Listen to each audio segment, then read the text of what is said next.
Paramedic Maria Thompson and her driver Jake thought they were finishing an ordinary workday when they returned to the hospital from their night shift. When a call came in about a multiple shooting at a downtown bar, 3 gang members were bleeding to death on the street. "At least 6 gunshot wounds, life-threatening," shouted the voice over the radio. But Maria was already kneeling beside the first victim because those automatic weapon sounds weren't foreign to her. Over the next 47 minutes, everyone downtown would learn who Maria Thompson really was, because some people wear paramedic uniforms but actually have special forces medical training. Welcome to Hidden Legends. Before diving into this powerful story, tell us in the comments which city you're watching from today, and if you believe stories like this deserve to be told, hit that subscribe button. Maria Thompson was exactly what she appeared to be at Metro Emergency Services, a 34-year-old experienced paramedic, medium height, athletic build, blonde hair always in a neat ponytail. She'd been working night shifts in Miami for 6 years, worked out on weekends, and had never missed a single emergency service procedure. What her colleagues couldn't see was what lived behind those calm blue eyes. 10 years ago, Maria was Sergeant Thompson, United States Army Special Forces medical specialist. 3 tours in Afghanistan, 2 in Iraq, 1 in Syria. With Green Beret medical training, 89 successful missions. She had saved the lives of more than 200 soldiers in the most dangerous combat medical operations. But Maria never talked about that life. Not to her partner Jake, not to supervisor Dr. Martinez, not even to herself if she could help it. She had built a new identity based on civilian medical procedures and patient care, deliberately choosing the most ordinary paramedic career possible.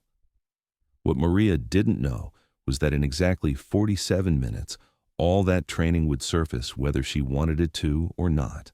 The night started normally.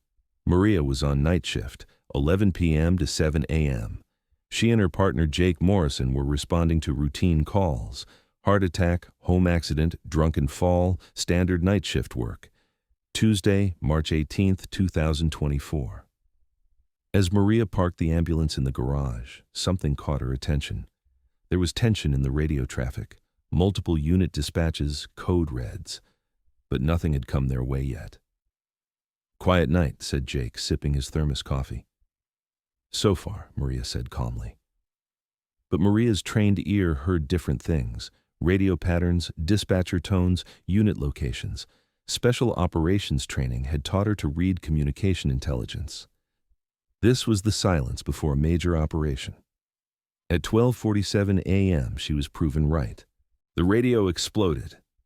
All units, active shooter situation downtown. Roxy's bar, multiple casualties, ongoing gunfire. Gang-related incident, ETA critical." Jake immediately turned on the sirens and hit the gas. "Maria, this is big. They're saying multiple casualties." Maria checked her equipment, but her mind was making different calculations. Multiple casualties, gang-related ongoing gunfire. This was an organized hit, not random shooting. Pattern recognition kicked in. "Jake," Maria said in a calm but authoritative voice, "this isn't a normal shooting. We need a tactical approach." "What do you mean?" "I mean, we need to be careful. This could still be an active scene." When they arrived downtown, the scene was devastation. Police cars, flashing lights, scared civilians, but most importantly, 3 bodies lying in the street, in pools of blood. Jake immediately grabbed his medical bag and ran to the first victim. Maria also took her equipment, but her movement was different: tactical, aware, scanning for threats. First victim, Hispanic male, 20s, multiple gunshot wounds to chest and abdomen. Jake began basic assessment. "Pulse weak, breathing shallow, massive blood loss," Jake reported. Maria examined the victim, but her assessment was much more comprehensive. Entry wounds, trajectory analysis, organ damage estimation, blood loss calculation, combat medic assessment. "Jake," Maria said, "this is abdominal aorta injury. Internal bleeding is massive. Standard protocols aren't enough." "Maria, what do you mean? This is field surgery." Maria paused. It was time to tell the truth she'd been trying to hide for 6 years. "Jake, I'm a former Army Special Forces medic, 10 years active duty. I can handle this level of trauma. Jake's eyes widened. You what? Maria didn't waste time on explanations. She immediately began advanced medical intervention. First priority, massive hemorrhage control. Combat medic training kicked in. Maria found pressure points, applied tourniquets, established IV access, but her techniques were very different from standard paramedic procedures. Military precision, combat efficiency. Maria, Jake whispered, how do you know this? Green Beret medical training. We saw this type of trauma on a daily basis in combat zones. Second victim. Black male, 30s, multiple wounds to neck and shoulder. This case had airway compromise risk. Maria applied systematic approach. Airway, breathing, circulation, disability, exposure. A BCDE protocol, but military version. Advanced airway management. Maria prepared to open a surgical airway. This was far beyond civilian paramedic scope. Maria, stop, said Jake. This is surgery. We can't do this. Jake, this man will die in 5 minutes, and I've done this hundreds of times in Afghanistan, Iraq, under field conditions. The third victim was the most critical.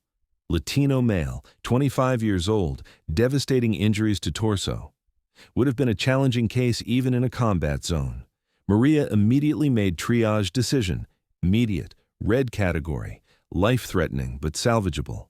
Combat medical protocols kicked in completely. Maria's hands were like autopilot, every movement calculated, efficient, life-saving. Fourth access, blood pressure management, pain control, shock prevention, but most importantly, damage control surgery prep. Jake, Maria said, get the blue pack from my medical bag. Which blue pack? Maria, there's no blue pack in standard equipment. Maria opened her personal bag. Inside was equipment that a civilian paramedic would never see. Surgical instruments, advanced trauma medications, field surgery supplies. Maria, Jake said in amazement, where did these come from? Personal kit, I always carry it with me. Old habits. Backup units arrived. Additional paramedics, fire department, police tactical unit. But when they saw the scene, they were stunned. Supervisor paramedic Lisa Wilson approached. Who's handling triage here? Jake pointed to Maria. She is, and Lisa, you won't believe this. Lisa observed Maria's work. Professional, systematic, advanced. This is resident-level trauma management. Maria, where did you train? Maria continued working, answering without looking up. Different places. Police Detective Rodriguez approached.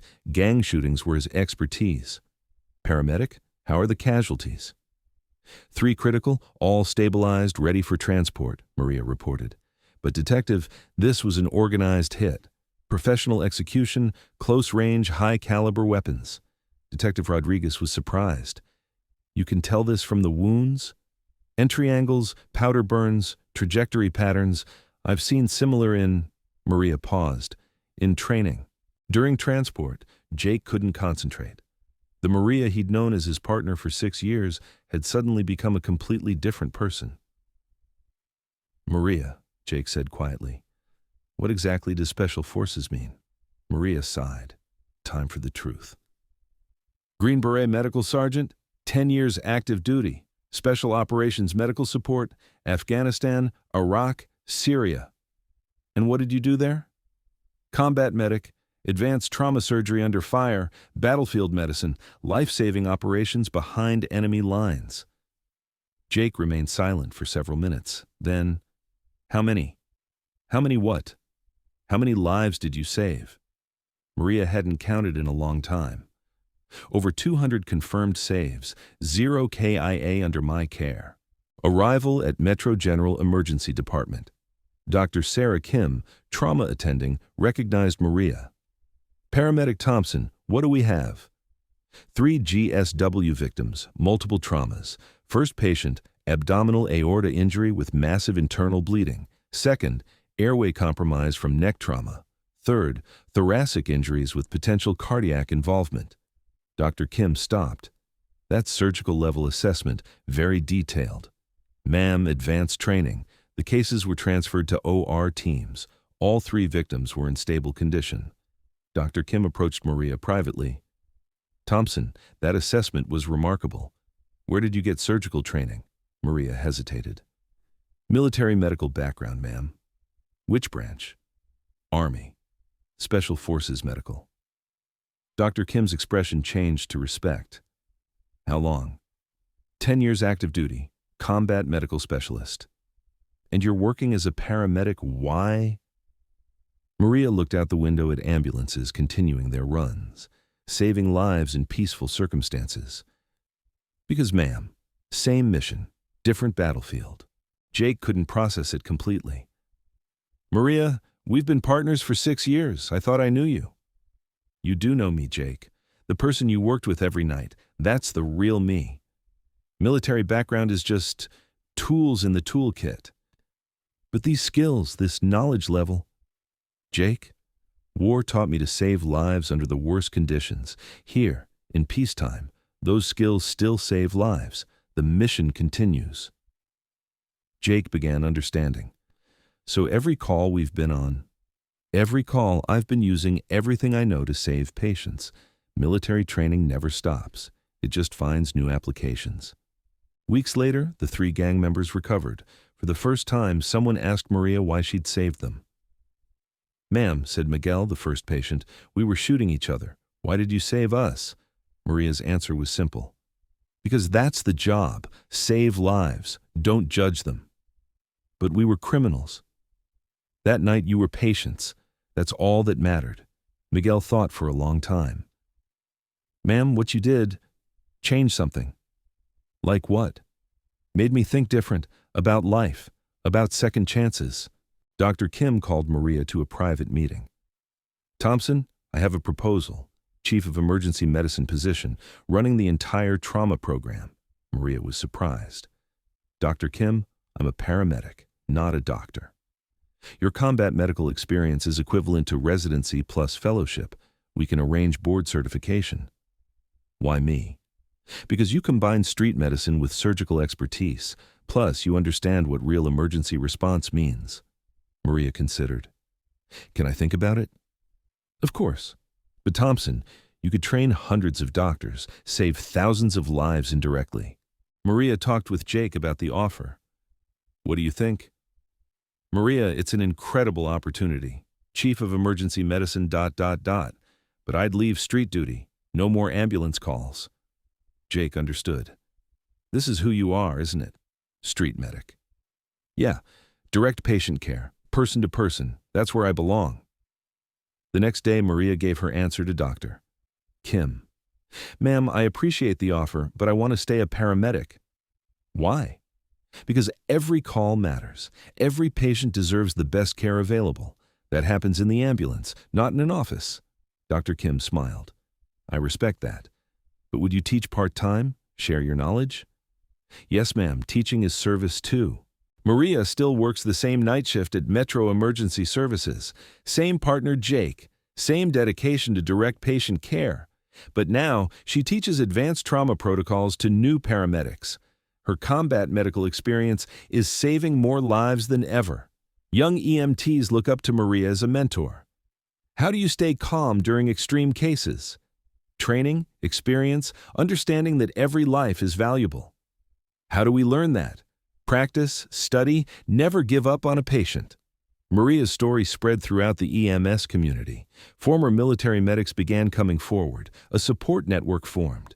6 months later, Maria received a letter from Miguel, the gang member she'd saved. Dear Miss Thompson, it read, you saved my life that night, but more than that, you gave me a chance to change.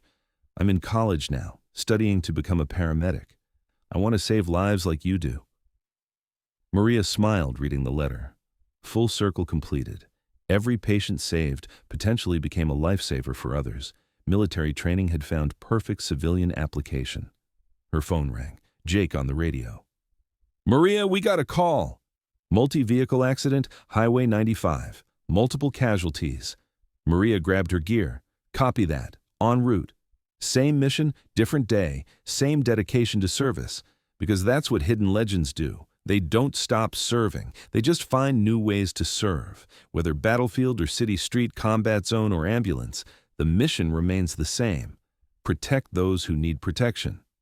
So I ask you, have you ever met someone like Maria Thompson, healthcare workers whose military background you didn't know, who you only saw as dedicated medical professionals? Share their stories in the comments. Because here at Hidden Legends, we know the greatest healers often serve in the most humble roles. If this story moved you, share it, subscribe, and to help these important stories continue. Remember, your paramedic might be someone who's already saved more lives than you know. Service takes many forms. Sometimes it wears combat boots. Sometimes it wears medical scrubs.